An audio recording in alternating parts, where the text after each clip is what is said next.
Hello bachcho, let's read this question. The question says a point object is at 30 centimeter from a convex glass lens. Refractive index of glass is 3 by 2 of focal length 20 centimeter. The final image of object will be formed at infinity if first option is another concave lens of focal length 60 centimeter is placed in contact with the previous lens. B is another convex lens of focal length 60 of refractive index 4 by 3. Fourth is the whole system is immersed in a liquid of refractive index 9 by 8. तो इस question के अंदर basically बोला क्या गया है कि एक पॉइंट ऑब्जेक्ट है जो कि एक कन्वेक्स लेंस से 30 सेंटीमीटर दूर रखी गई है एंड इस लेंस की जो फोकल लेंथ है वो हमारे पास कितनी है 20 सेंटीमीटर। यदि हम क्या चाहते हैं कि जो इमेज है वो इन्फिनिटी के ऊपर बने तो हमें इसके लिए गिवन ऑप्शंस में से क्या करना पड़ेगा। तो यदि मैं बात करूं इसके लिए की कंसेप्ट की तो की कंसेप्ट हमारे पास क्या होगा। तो बात करें यदि की कंसेप्ट की तो की कंसेप्ट हमारे पास क्या हो जाएगा इस क्वेश्चन के लिए। बेसिकली हमें क्या करना है, एक इमेज फॉर्म करनी है इन्फिनिटी पे। If we want to form an image on infinity, we have to place the object on focal length. तो ये हमारा क्या हो जाएगा की कंसेप्ट। यदि मैं स्टेटमेंट के रूप में लिखना चाहूं तो ये हमारे पास क्या होगा, if an object is placed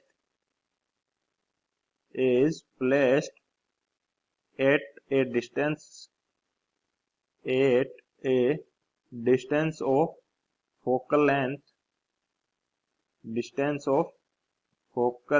length the image will be formed at infinity। यानी कि यदि हम किसी ऑब्जेक्ट को क्या करें फोकल लेंथ के ऊपर रख दें तो जो इमेज बनेगी वो इन्फिनिटी पे बनेगी। तो अब हमें बेसिकली करना क्या होगा, हमें कन्वेक्स लेंस दिया है जिसकी फोकल लेंथ हमारे पास क्या है 20 सेंटीमीटर एंड जो ऑब्जेक्ट रखी गई है वो रखी गई है 30 सेंटीमीटर पे। यानी कि जो हमारे पास ऑब्जेक्ट है वो फोकस पॉइंट पे नहीं है तो इसकी जो इमेज है वो इन्फिनिटी पे नहीं बन सकती। सो हमें इसके साथ या तो कोई और लेंस कंबाइन करना पड़ेगा या पूरे सिस्टम को किसी लिक्विड के अंदर इमर्ज करना पड़ेगा ताकि इमेज क्या हो इन्फिनिटी पे बन सके। यदि हम इसके साथ कोई दूसरा लेंस कनेक्ट करते हैं तो दोनों के जो कॉम्बिनेशन की जो फोकस लेंथ होगी वो हमारे पास किसके इक्वल होनी चाहिए, वो जानी चाहिए 30 सेंटीमीटर के इक्वल, ताकि जो ऑब्जेक्ट है हमारी वो किस पे आ जाए फोकल लेंथ पे एंड जो इमेज फॉर्मेशन हो सके वो इन्फिनिटी पे हो सके। तो इसके लिए बात करते हैं सॉल्यूशन की।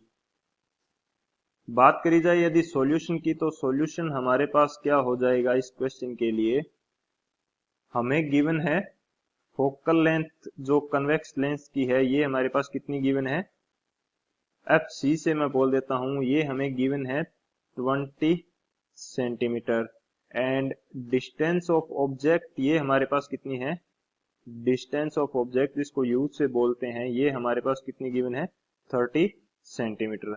अब मैं क्या करता हूं कि अकॉर्डिंग टू द ऑप्शंस यदि मैं देखना चाहूं कि कौन सा लेंस कंबाइन कर सकता हूं तो ताकि हमें जो फोकल लेंथ है कॉम्बिनेशन की वो कितनी मिल सके 30 सेंटीमीटर। इसको मैं एफ सी की जगह इसको मैं बोल देता हूं F1 एंड जो दूसरा लेंस हम यूज करेंगे उसको बोल देंगे F2। तो अब क्या करते हैं, हमें एफ नेट कितनी चाहिए, एफ नेट चाहिए हमें कितनी 30 सेंटीमीटर। तो मैं इसके साथ कोई दूसरा लेंस कंबाइन करता हूं तो अब यहाँ पे फॉर्मूला अप्लाई कर देते हैं 1 by F net which is equal to 1 by F1 plus 1 by F2। यानी कि दोनों लेंसेज के कॉम्बिनेशन से हमें एफ नेट कितनी चाहिए 30 सेंटीमीटर।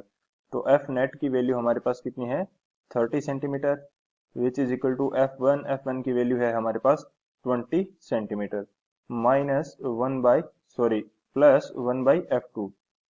तो यहां से 1 बाई F2 को दूसरी साइड लेके जाएंगे 1 by F2 which is equal to 1 by 20 minus 1 by 30। ये 1 बाई F2 दूसरी साइड आके किसका हो जाएगा माइनस का, तो इसको यहां से जो सोल्व करेंगे तो F2 की जो वैल्यू है ये हमारे पास कितनी आ जाएगी, ये हमारे पास आ जाएगी -60 सेंटीमीटर।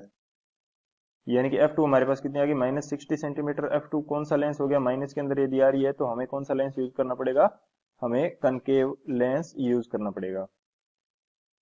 यानी कि यदि हमें नेट F नेट 30 सेंटीमीटर चाहिए तो हमें एक 60 सेंटीमीटर का कनकेव लेंस इसके साथ में ऐड करना पड़ेगा, तो हमारे नेट जो है F नेट हमें 30 सेंटीमीटर मिलेगी एंड फाइनल जो इमेज है वो इन्फिनिटी के ऊपर फॉर्म होगी। तो हमारे पास जो कन्वेक्स लेंस है इसकी F1 हमारे पास कितनी है, F1 है हमारे पास 20 सेंटीमीटर एंड इसकी वैल्यू हमारे पास क्या होती है, F1 का जो फॉर्मूला है वो हमारे पास होता है R divided by 2 mu minus 1, R divided by 2 mu minus 1। Mu is the refractive index of the lens and अब हमें जो F नेट चाहिए ये हमें कितनी चाहिए, ये हमें चाहिए 30 सेंटीमीटर, ताकि जो हमारी इमेज कहां बन सके, इन्फिनिटी के ऊपर। तो इसकी वैल्यू हमारी क्या हो जाएगी, इसकी वैल्यू हमारी हो जाएगी R divided by 2 mu divided by mu M minus 1। तो ये म्यू एम यहाँ पे मेरे पास क्या है, mu M is the refractive index of medium, यानी कि जिस मीडियम के अंदर इसको डुबोया है या इमर्ज किया है, रिफ्रैक्टिव इंडेक्स ऑफ मीडियम, तो उस मीडियम का रिफ्रैक्टिव इंडेक्स हमारे पास क्या है, म्यू एम। एंड जो हमारे पास म्यू है ये हमारे पास किसका है, refractive index of lens, refractive index of lens, ये हमारे पास क्या है, म्यू।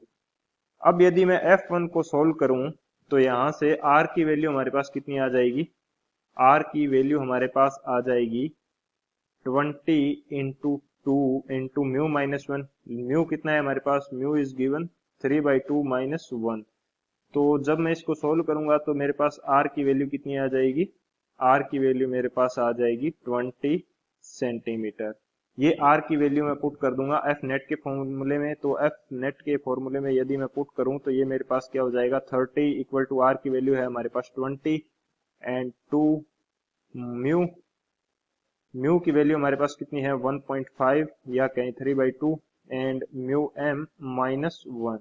तो जब मैं इसको सोल्व करूंगा तो म्यू एम की वैल्यू मेरे पास कितनी आ जाएगी, इसको सोल्व करने के बाद म्यू एम की वैल्यू मेरे पास आ जाएगी 9/8। म्यू एम की वैल्यू मेरे पास कितनी आ जाएगी, 9/8। यानी कि यदि मैं इस पूरे सिस्टम को 9/8 रिफ्रैक्टिव इंडेक्स के किसी मीडियम के अंदर इमर्ज कर दूं तो मेरी जो इमेज है वो कहाँ फॉर्म हो जाएगी, तो वो फॉर्म हो जाएगी इन्फिनिटी के ऊपर। अब बात कर लेते हैं ऑप्शंस की कि कौन से ऑप्शन करेक्ट हैं। फर्स्ट ऑप्शन हमें क्या दिया है, another concave lens of focal length 60 centimetre is placed in contact with the previous lens. तो ये हमारे पास क्या हो जाएगा, करेक्ट ऑप्शन, करेक्ट ऑप्शन हो जाएगा, क्योंकि हमने अभी फाइंड आउट किया है कि जो कनकेव लेंस है उसकी फोकल लेंथ कितनी होनी चाहिए, 60 सेंटीमीटर। ऑप्शन बी क्या है, another convex lens, convex lens तो ऐड नहीं कर सकते, तो ये हमारे पास ऑप्शन बी रॉन्ग हो जाएगा। थर्ड ऑप्शन क्या है, the wall system is emerged in a liquid of refractive index 4/3, 4/3 नहीं, हमें क्या चाहिए 9/8। एंड फोर्थ ऑप्शन क्या है, the wall system is emerged in a liquid of refractive index 9/8, तो ये हमारे पास डी भी करेक्ट हो जाएगा। So correct option are option A and D. This is final answer. I hope you understood it well. Best of luck. Thank you.